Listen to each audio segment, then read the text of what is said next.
Now the questions on unit transfer of ownership and delivery of goods. The first question is, the property in the goods means option A, possession of goods, option B, custody of goods, option C, ownership of goods, and option D, both A and B. Possession basically means when you possess something. So possession and custody are the same thing. But ownership does not necessarily means possession. Ownership means the person who has the risk, who owns the property. So property in goods basically means ownership in the goods. When we talk about sale, in case of sale, the property is transferred from one person to another. Property means the ownership is transferred from one person to another. So the property in goods means the ownership of goods. So the correct answer is option C.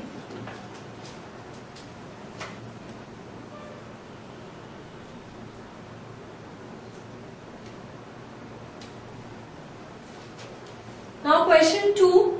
When there is an unconditional contract for the sale of specific goods in a deliverable state, the property in goods passes to the buyer when the price is paid, when the parties intend, when the contract is made, and when the goods are delivered. Now it has been clearly written under section 20 that when there is an unconditional contract for the sale of specific goods in a deliverable state, the property in good passes to the buyer when the contract is made. It is clearly written under section 20 of the Sale of Goods Act 1930. So as per section 20, the goods, there is an unconditional contract for the sale of specific goods in a deliverable state. The property in goods passes to the buyer when the contract is made. So the correct answer is option C as per section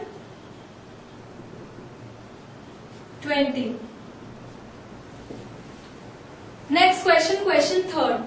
When the seller handed over the keys of warehouse containing the goods of the buyer, it results in actual delivery, symbolic delivery, constructive delivery, or none. When the keys of the warehouse are delivered to the buyer and the warehouse is containing those goods, then that kind of a delivery is called a symbolic delivery. Actual delivery is when the goods are actually transferred. So the correct answer is option B.